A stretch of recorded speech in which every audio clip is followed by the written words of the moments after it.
Bonjour Yorick. Bonjour Lilian. Alors je suis ravi de te recevoir aujourd'hui. Ça doit faire plus d'un an, je crois, voire même plus de 2 ans, si je ne dis pas de bêtises, que tu n'es pas passé sur la chaîne YouTube de Cryptost.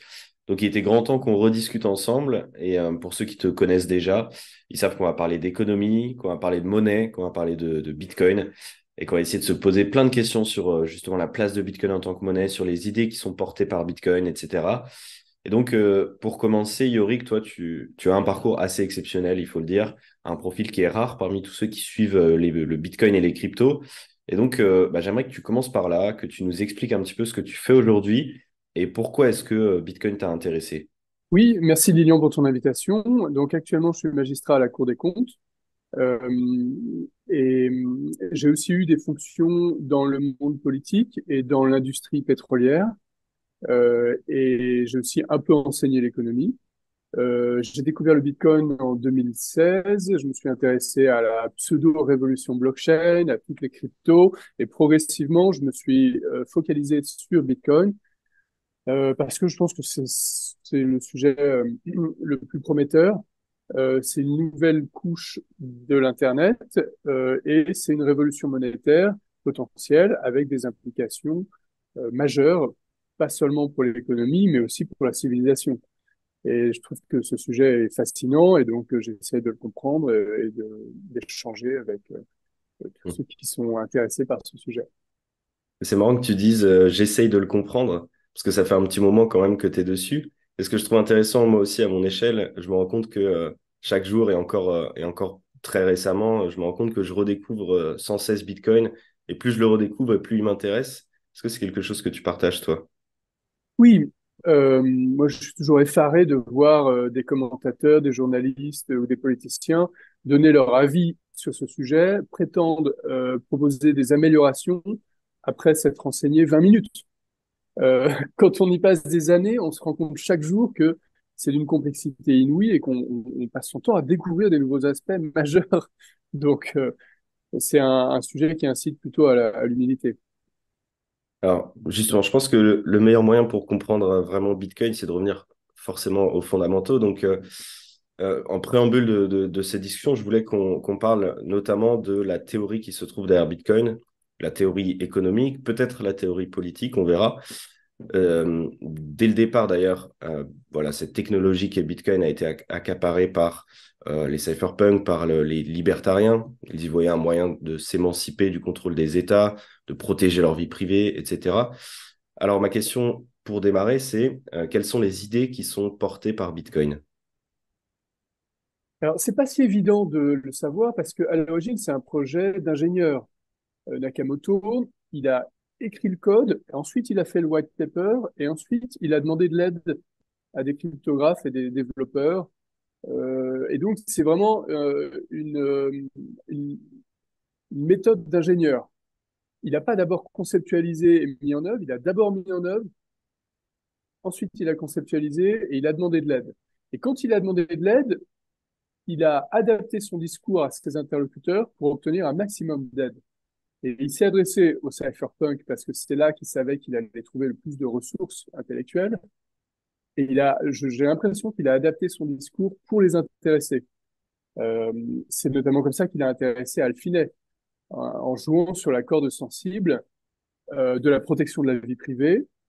Euh, mais on voit que dans certains de ses messages, il met l'accent sur d'autres aspects, sur la réforme des systèmes de paiement. Et là, il n'y a aucun contenu idéologique. Il s'agit simplement d'améliorer des processus techniques. Euh, et puis, quand il s'adressait à des gens intéressés par l'économie, il mettait l'accent sur l'aspect monétaire. L'idée de créer une monnaie qui échappe au contrôle des États et des banques et qui va être gérée donc d'une manière plus saine, et donc ce qui va éviter notamment de créer des cycles économiques, ce qui est décrit par les économistes autrichiens. Donc, autrement dit, c'est pas évident de résumer les idées de Nakamoto. Alors même qu'on a ses écrits, c'est absolument passionnant d'ailleurs de lire ses posts et ses messages. Euh, et à tel point qu'on peut se demander si Nakamoto, c'est pas un groupe de personnes qui a adapté ses propos à chaque interlocuteur ou en fonction des sensibilités de chacun des membres du groupe. ça fait partie du mystère fascinant du sujet Bitcoin. Et justement, lors de tes différentes interventions publiques depuis des années, lorsque tu parles du Bitcoin, toi, tu as tendance à évoquer l'école autrichienne, donc qui a un courant de pensée économique. Bon, je vais te laisser l'expliquer tout à l'heure, mais parce que je pense que tu es bien mieux placé que moi pour en parler, mais j'ai l'impression que les fondateurs de Bitcoin, le ou les fondateurs, puisque comme tu l'évoques, il y a peut-être éventuellement un groupe de personnes et non pas seulement une personne, mais ils se sont inspirés de ce courant de pensée pour concevoir Bitcoin. J'aimerais que tu nous fasses très rapidement un cours d'économie sur ce que c'est que la pensée autrichienne, très rapidement bien sûr, et que tu nous expliques en quoi est-ce que ça a un lien potentiel avec Bitcoin.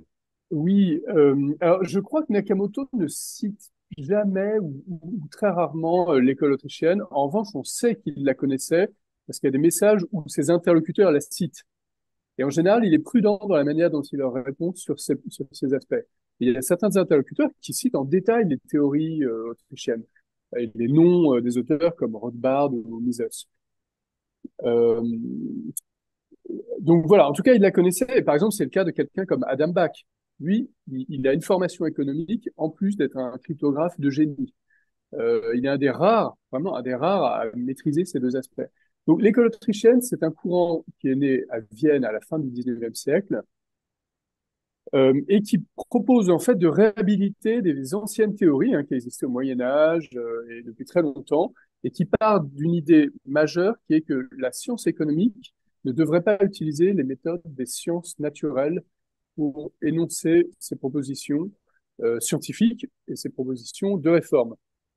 L'idée, c'est que l'être humain est quelque chose de tellement spécifique qu'on ne peut pas l'analyser, l'observer de la même manière que ce qu'on fait pour analyser des pierres ou des animaux ou des plantes ou un système de planètes et d'étoiles.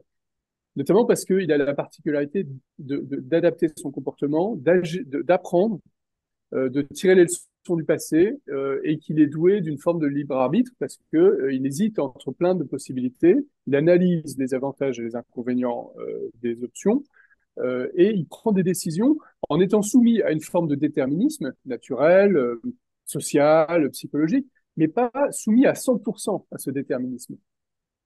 Contrairement à des animaux qui, eux, sont soumis à 100% à des déterminismes naturels. C'est pour ça qu'en fait, ils progressent très peu. Les animaux n'ont pas inventé la science, le calcul, l'art ou la religion, contrairement aux êtres humains.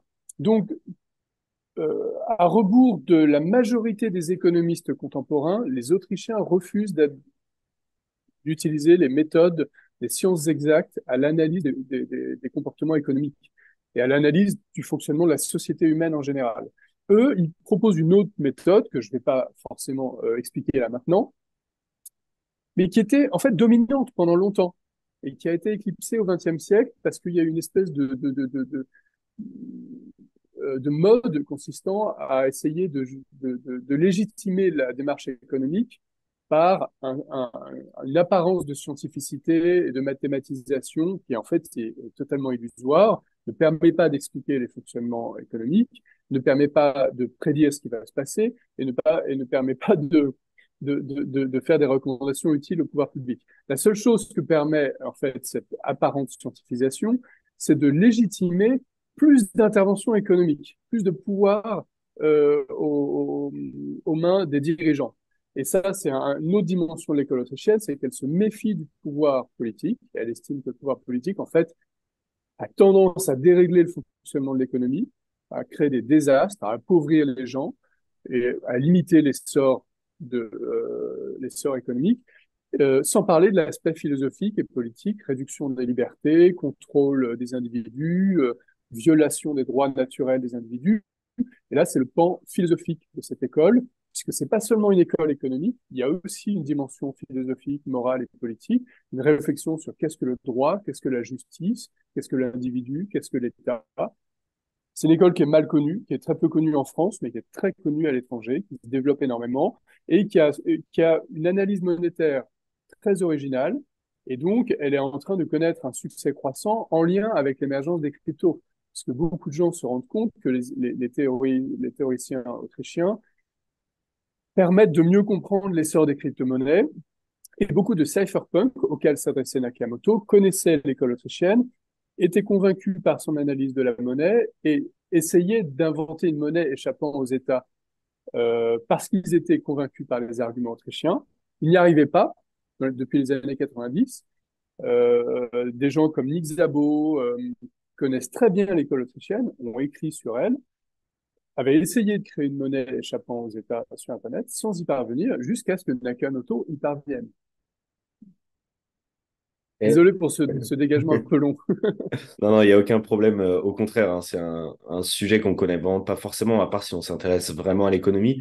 Donc, le fait que tu nous l'expliques comme ça, c'est super intéressant. Et justement, moi, ce que je trouve particulièrement intéressant, c'est le fait que le courant de pensée de l'école autrichienne, il est assez ancien et il s'oppose un petit peu à celui qui nous régit aujourd'hui dans le monde économique de manière générale, et particulièrement aux États-Unis. Et quand on voit le résultat, on peut légitimement se poser la question de savoir est-ce que c'est vraiment un schéma qui fonctionne. Si on prend l'exemple de la France, tout simplement, l'inflation est galopante, les prix augmentent et l'entité qui est la Banque centrale n'arrive pas à réaliser la seule tâche qu'on lui demande, à savoir de restreindre cette inflation. Et donc, tout naturellement, si on s'intéresse un petit peu, on va se tourner vers d'autres courants de pensée, et notamment celui de l'école autrichienne. Et le fait que ce soit assez relié à Bitcoin, moi, c'est ce que je trouve assez intéressant. Et donc, j'arrive à la question que je voulais te poser, et moi aussi, du coup, je prends un peu de temps dans mes réponses. Mais cette question, c'est de savoir, est-ce que le fait qu'on ait ce contexte général dont j'ai parlé, le fait qu'on ait une alternative comme Bitcoin, ça pourrait pas nous aider à repenser notre relation à la monnaie, repenser la relation de l'État avec la monnaie, et donc, in fine, servir à l'adoption du Bitcoin. Oui, je pense que le contexte actuel euh, bénéficie à l'essor des cryptos et en fait les cryptos sont une réponse aux problèmes contemporains. Ces problèmes, ils sont multiples, mais il y a d'abord l'expansionnisme monétaire excessif des monnaies fiat, qui a de nombreux inconvénients, et un nombre croissant de personnes se rendent compte que ce système, en fait, marche sur la tête, qui n'est pas tenable à long terme, et donc les gens cherchent des valeurs refuges, et commencent à trouver nécessaire d'inventer des nouvelles monnaies, et comme il y a les cryptos, c'est une solution intéressante. Et puis, il y a aussi l'aspect un peu politique qui est qu'avec l'émergence des projets de monnaie numérique de banque centrale, beaucoup de gens se disent que c'est pas très sain comme outil. Ça va accroître l'emprise de la puissance publique sur les individus et sur l'économie, et que c'est une bonne idée d'avoir des outils qui vont permettre de se protéger contre ça. Et ça, c'est une partie du rôle des cryptos, et en particulier de Bitcoin, à mon avis. Donc, il y a clairement un contexte favorable, oui, à l'émergence de crypto. Et on le voit dans le contexte des monnaies numériques de banque centrale. La présence de Bitcoin, le fait que Bitcoin soit présent, que il existe en tant qu'alternative aux moyens de paiement traditionnels, en tant que même monnaie alternative, euh, peu importe si on veut lui donner cette caractéristique de monnaie ou pas, aux yeux notamment de la Banque Centrale Européenne, l'existence de Bitcoin fait que finalement, déjà, ils sont en train de se poser la question de se dire peut-être qu'il faut qu'on améliore aussi nos systèmes de paiement, qu'on améliore certaines choses. Et c'est pour ça, je pense que ces projets de monnaie numérique de banque centrale sont venus sur la table, même si Bitcoin demain, à mon sens en tout cas, ne va pas remplacer les monnaies fiduciaires qu'on connaît actuellement, il a au moins l'intérêt de mettre un peu la pression sur ces institutions en disant attention, on a cette alternative qui existe. Et c'est ça que je trouve assez intéressant avec Bitcoin aujourd'hui. Oui, alors ça, c'est une vision intéressante des choses, mais on peut en débattre. Euh, je ne sais pas si c'est la vision la plus convaincante, hein. Euh, En tout cas, c'est le discours officiel. C'est les banques centrales, elles disent, bon, on a un peu tardé à moderniser nos machins. On voit que dans le secteur privé, il y a plein d'innovations, la blockchain, les cryptos. On va euh, éviter les inconvénients de ces innovations, mais en tirer ce qu'il y a de positif pour améliorer nos propres systèmes en faveur des usagers. Ça, c'est le discours officiel des banques centrales. Mais la question qu'on peut se poser, c'est si Bitcoin n'était pas né et si les cryptos n'étaient pas nés, est-ce que les monnaies numériques de banque centrale auraient émergé et auraient été promues par les banques centrales? En fait, c'est ça le sujet. Et moi, Et j'ai je- l'impression que oui, parce que D'accord.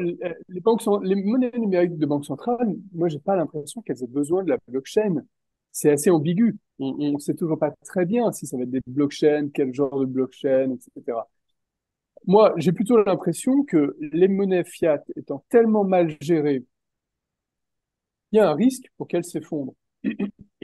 Et donc, les banques centrales et les pouvoirs publics en général sont confrontés à une alternative. Soit ils reviennent à une monnaie. Si on exclut l'existence des cryptos, hein, si on se met dans une situation où les cryptos n'existent pas, il y a une course en avant, une fuite en avant vers l'effondrement des systèmes fiat, et donc les pouvoirs publics sont confrontés à deux choix. Soit ils reviennent à une gestion saine de leur monnaie, ce qu'ils ont vaguement fait là, c'est depuis un an, en augmentant les taux d'intérêt, en freinant l'expansionnisme monétaire. Mais c'est purement temporaire, ça change pas les bases du système. Première option. Deuxième option, ils accroissent leur pouvoir et de coercition et de contrôle pour garder le contrôle sur le système. Et ça veut dire quoi? Ça veut dire progressivement réduire l'usage du cash, parce que le cash est une option de protection pour les individus face à l'expansionnisme monétaire, et notamment face aux taux d'intérêt négatifs. Euh, et en mettant en place donc des outils qui leur permettent de mieux piloter l'économie sans risquer la perte de contrôle de la monnaie euh, pour les pouvoirs publics. Et donc, moi, j'ai l'impression qu'ils seraient allés vers des monnaies numériques de banque centrale, même sans l'existence des cryptos, parce que ça va dans le sens de cette deuxième option consistant à augmenter leur pouvoir pour éviter l'effondrement du système fiat sans être obligé de passer par la première option consistant à assainir leur monnaie, à revenir vers des monnaies saines, comme l'était l'or au 19e siècle, par exemple. Simplement, ils ont besoin de l'habiller, cette stratégie, par un discours rassurant, bienveillant, et donc ils ont choisi de dire on va adopter les nouvelles technologies du secteur privé, la mythologie blockchain, etc., au service des usagers. Moi, j'ai plutôt l'impression que c'est une mystification. Voilà. Ouais, en tout cas, alors, Bitcoin aurait accéléré cette décision qui, d'une manière ou d'une autre, serait arrivée à un moment donné. Et toi, tu évoques deux options. Moi, j'en vois potentiellement une troisième. Et je voulais te poser une question à ce sujet. Ma troisième option pour moi, c'est de dire eh ben, la monnaie fiduciaire qui est en place, donc si on reste dans le cadre de la France et de l'Europe, l'euro, eh bien, elle n'est plus la seule monnaie existe. Et petit à petit, les individus se sont naturellement tournés vers une autre monnaie qui prend de plus en plus d'ampleur et on peut par exemple penser à Bitcoin, ce qui signifierait donc que l'État n'a plus la main totale sur cette monnaie, elle n'a plus la souveraineté sur sa monnaie. Comment ça se passerait? Est-ce que c'est possible? Est-ce que dans l'histoire on a déjà eu ça? Finalement, est-ce que ça fonctionne qu'un État puisse opérer sans avoir la souveraineté sur sa monnaie? Donc, dans une situation où il n'y a plus de cours légal, en fait, hein, c'est ça? Où Dans l'État une ne... situation où l'euro n'est plus l'option unique, mais où eh bien, on peut avoir la possibilité d'utiliser le Bitcoin pour payer si on le veut et que c'est vraiment démocratisé. Bah, en fait, le principal sujet, c'est dans quelle monnaie l'État va devoir s'endetter.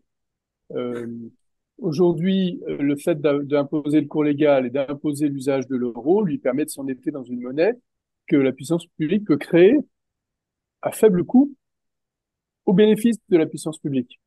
C'est ça qui permet aux États d'être endettés jusqu'au cou et de continuer à fonctionner de cette manière avant la catastrophe éventuelle. Dans une situation où, par exemple, Bitcoin deviendrait majoritaire dans l'usage choisi des individus, là, comment l'État pourrait s'endetter? C'est vrai qu'il s'endette euh, en, en acceptant des taux d'intérêt plus élevés, parce que les individus lui feraient moins confiance, et donc ce serait plus compliqué pour l'État de se financer. Et donc ça, c'est une contrainte énorme pour les États. Ils sont pas prêts à ça parce que ils sont pas équipés pour ça. Ils ont tellement mal géré les finances publiques depuis 40 ans que il faudrait qu'ils acceptent des réductions de dépenses majeures qui seraient extrêmement coûteuses socialement et politiquement. Et c'est pour ça qu'ils ne le font pas aujourd'hui. Donc, ils sont confrontés avec l'émergence de Bitcoin et des cryptos à un risque existentiel politique inouï. Ils le conçoivent conscientise pas forcément de cette manière, mais ça aboutit aux mêmes conséquences, qui est une lutte acharnée contre Bitcoin, une diabolisation culturelle, réglementaire, fiscale, qui est encore relativement modérée aujourd'hui, puisque Bitcoin n'est pas encore une menace concrète, effective, à court terme. Mais c'est ça qui est en train de se mettre en place, quoi. Alors après, à long terme, on peut imaginer que des États fonctionnent très bien si Bitcoin est dominant.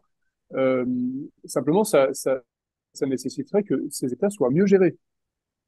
C'est possible, mais la question, c'est la transition pour y arriver. Voilà, cette transition s'annonce très compliquée pour les États. Ouais. Et c'est pas dans la direction dans laquelle on a l'impression qu'on est en train d'aller en ce moment. En tout cas, on parle de Bitcoin en tant que monnaie depuis tout à l'heure. C'est vrai que c'est une question qui revient souvent. Bitcoin est-il vraiment une monnaie? Est-ce qu'il a les caractéristiques d'une monnaie? Est-ce que ça n'est pas plutôt une réserve de valeur? Alors en ce moment, on le constate, Bitcoin, c'est certainement l'actif le plus performant sur les marchés, plus performant que, je parle évidemment sur les marchés de manière générale, hein, en dehors du marché des crypto-monnaies, puisqu'on sait qu'il y a d'autres cryptos qui sont plus performantes que Bitcoin, mais en tout cas, d'un point de vue global, Bitcoin est le plus performant, mieux que l'or, mieux que l'argent qui peuvent être considérés comme des réserves de valeur. Donc on peut éventuellement se dire, pour une fois, et pour la première fois certainement, Bitcoin euh, peut être considéré, en tout cas à certaines caractéristiques d'une réserve de valeur. Bon, ça c'est une partie de la question. L'autre partie, c'est surtout sur l'aspect monétaire. Toi, de ton point de vue, est-ce que Bitcoin a vraiment les caractéristiques aujourd'hui pour devenir une monnaie? Et si oui, une bonne monnaie? Oui et oui. Il n'est pas une monnaie aujourd'hui, dans le sens où il n'est pas un moyen d'échange généralement accepté et communément utilisé. C'est une définition standard de la monnaie. Mais il a les caractéristiques pour être une monnaie, puisque c'est une chose qui est homogène, divisible, portable, euh, résistante aux attaques, coûteuse à produire, toutes ces caractéristiques qu'ont eu les métaux précieux et qui leur ont permis de s'imposer de manière spontanée dans l'histoire de l'humanité comme monnaie, sans avoir besoin d'être imposée par la loi. Euh, alors donc, il n'est pas encore une monnaie aujourd'hui dans ce sens-là, mais comme il a ces caractéristiques, il a le potentiel de le devenir si les utilisateurs, les individus le choisissent, ou s'il est imposé par la loi, comme au Salvador.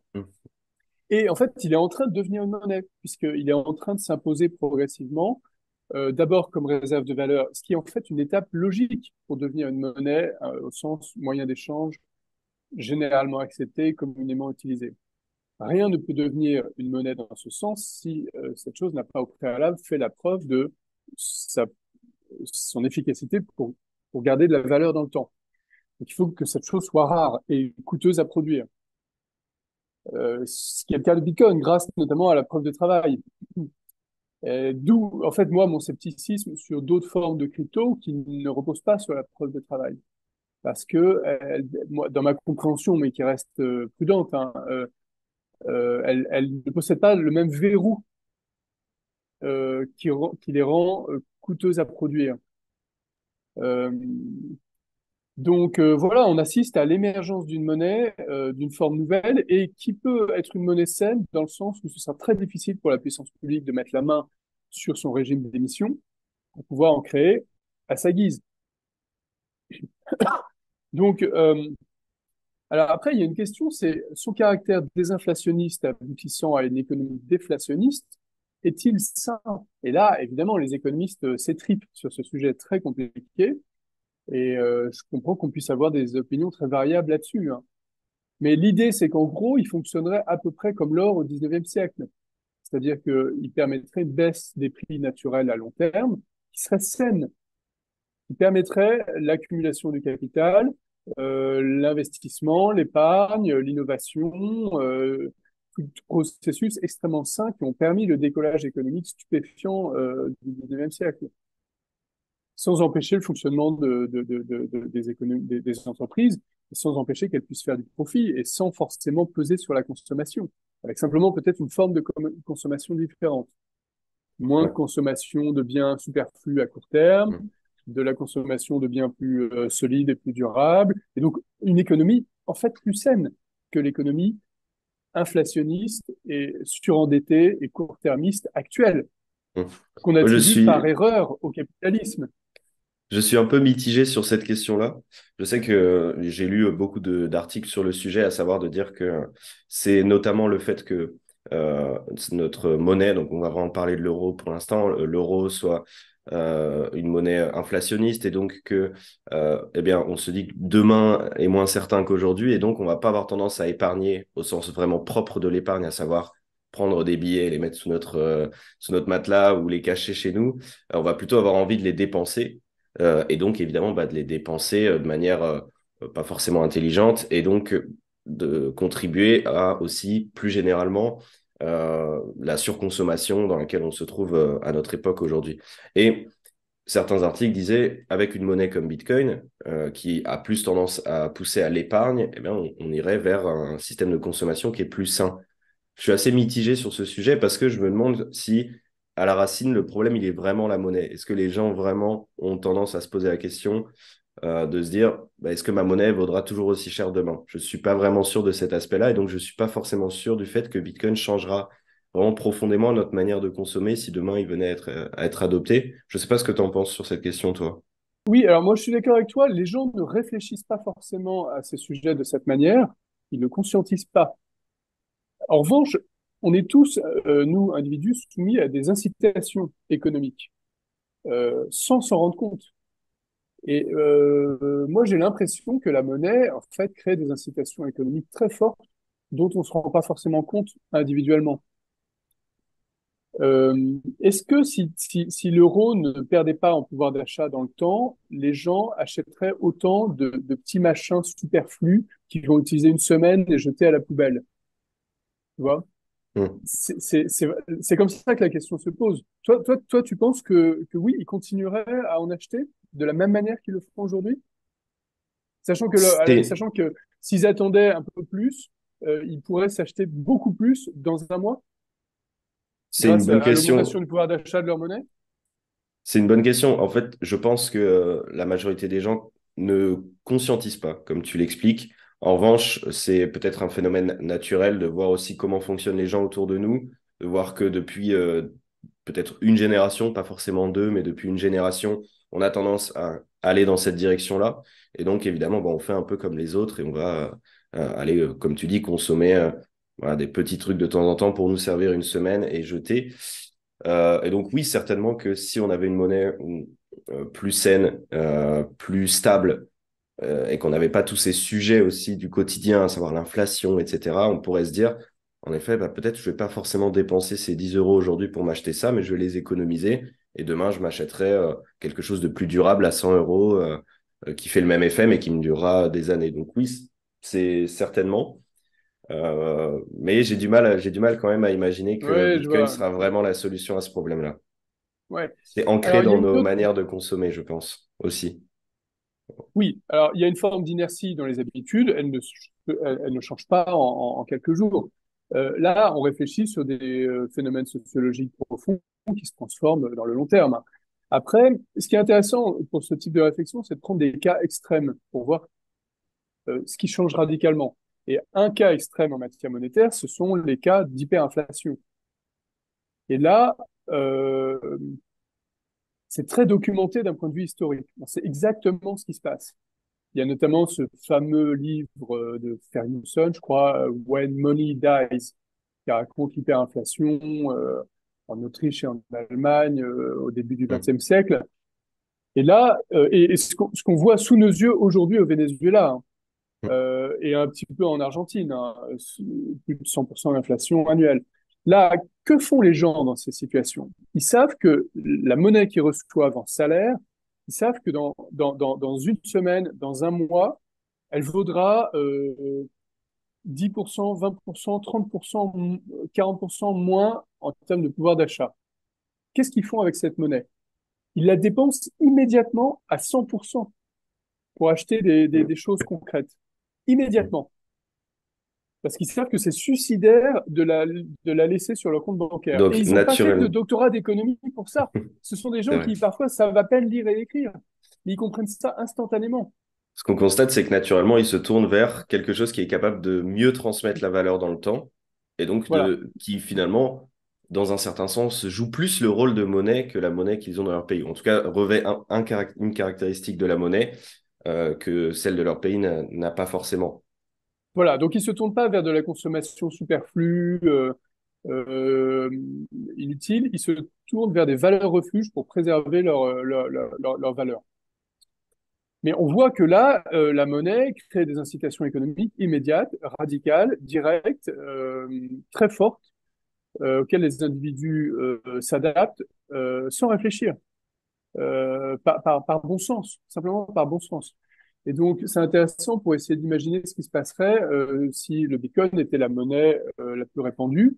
Euh, les individus comprendraient très vite qu'ils n'ont pas forcément intérêt à la dépenser tout de suite parce qu'ils savent que s'ils la gardent un mois de plus ou un an ou 10 ans de plus, ils pourront s'acheter beaucoup plus de choses plus tard avec. Et ça, ils le percevront instinctivement, sans avoir fait de doctorat d'économie. Et Ce qui ça, se passait littéralement, ce qui se passait littéralement au 19e siècle. C'est comme ça que ça se passait. ouais, tout à fait. Et ça m'amène à me poser une question, à savoir, est-ce que c'est possible qu'on puisse avoir un système dans lequel on a un mélange entre une monnaie fiat, l'euro par exemple, et le Bitcoin, qui fait que dans des temps euh, calmes, dans des temps où l'avenir est plutôt certain, on est sur une monnaie comme l'euro, et dans l'avenir, pardon, dans les temps où on est dans un contexte comme celui actuellement, à savoir avec beaucoup d'inflation, des crises, des guerres à travers le monde, on rebascule vers une monnaie comme Bitcoin. Est-ce que c'est possible d'avoir un système comme celui-là? Oui, mais à mon avis, ça dépend de plusieurs conditions, de plusieurs paramètres, et ça dépend notamment de comment serait géré l'euro. Parce que imaginons que l'euro soit hyper inflationniste, au sens où les banques centrales autorisent une création monétaire extrêmement rapide de l'euro. Dans ce cas-là, eh ben, en fait, les gens n'auraient pas intérêt à détenir des euros pour, parce que ça signifierait une diminution de leur richesse. Et donc, ils auraient intérêt à convertir tous leurs avoirs en Bitcoin. Et quel serait leur intérêt à utiliser de l'euro finalement? Et quel serait l'intérêt des commerçants à accepter d'être payés en euros? Donc ça dépendrait aussi des réglementations affectant le commerce. Ça dépendrait de ce style de paramètres. Dans une situation, en revanche, où l'euro serait très bien géré, où serait peu inflationniste, où il garderait de la valeur, bah, à ce moment-là, effectivement, on peut imaginer que les gens répartiraient leurs avoirs en bitcoin et en euros. Et on peut même imaginer une situation extrême où les banques centrales se décident enfin à gérer les monnaies fiat de manière hyper stricte, hyper saine, hyper rigoureuse, de manière à rendre les monnaies fiat plus saines. En fait, là, à ce moment-là, il n'y a plus de raison d'utiliser le bitcoin. Et Bitcoin peut disparaître. Et c'est d'ailleurs ce que dit Saifedean Ammous à la fin du Bitcoin standard. Il dit, c'est en fait le moyen le plus sûr de tuer le Bitcoin et les cryptos. C'est que les banques centrales reviennent à des monnaies saines. Donc voilà, on peut utiliser plusieurs, enfin, on peut imaginer plusieurs scénarios. Mais dans un scénario où l'euro reste mal géré, à long terme, je vois pas comment il pourrait coexister avec le Bitcoin finalement. Euh, Peut-être que le seul moyen, en fait, le seul usage qui resterait pour l'euro serait de payer les impôts en euros si les États ne se mettent pas à accepter des paiements en Bitcoin. Mais là, on revient au problème qu'on décrivait tout à l'heure. Dans ce cas-là, les États pourraient continuer à prélever l'impôt en euros, mais finalement, ils auraient quand même beaucoup de mal à se financer par la dette en euros. Ils devraient consentir des taux très, très, très élevés. Et on revient à la discussion précédente. Donc voilà, ce sont des situations pas évidentes à imaginer. Alors, j'ai une dernière question, parce qu'il ne nous reste pas beaucoup de temps.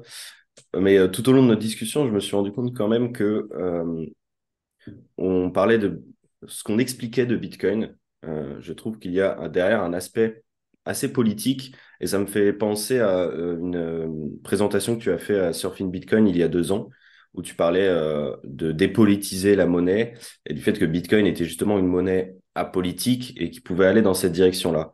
Et je voulais te poser cette question-là. Est-ce qu'aujourd'hui tu penses toujours que Bitcoin est une monnaie apolitique, ou est-ce que justement l'histoire, la genèse de Bitcoin dès le départ, et même aujourd'hui la manière avec laquelle il est en train d'être adopté dans certains pays, ou de manière assez naturelle au sein de la population, ne lui donne pas un certain caractère politique?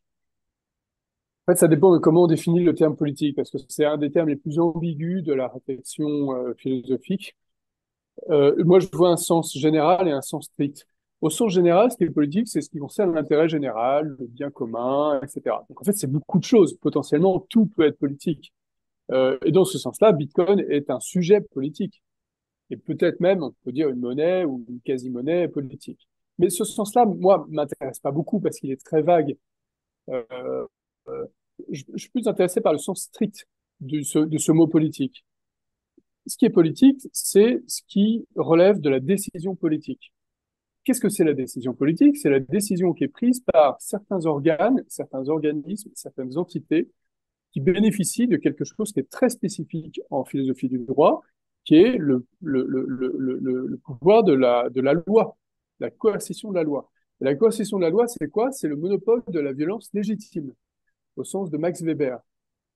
Et donc, ce qui est politique, c'est ce qui relève du monopole de la violence légitime. Et donc, si on revient à la monnaie, euh, la puissance publique, dans l'histoire humaine, dès les débuts de la monnaie, a toujours essayé d'avoir un contrôle sur la monnaie, de décider qu'est-ce qui est une monnaie, de l'imposer et de régir la gestion de la monnaie, son mode d'émission, son rythme d'émission. Et en ce sens, Bitcoin échappe au pouvoir politique. Le pouvoir politique ne peut pas mettre la main sur son régime d'émission. Donc, il est une monnaie apolitique qui permet de dépolitiser la monnaie.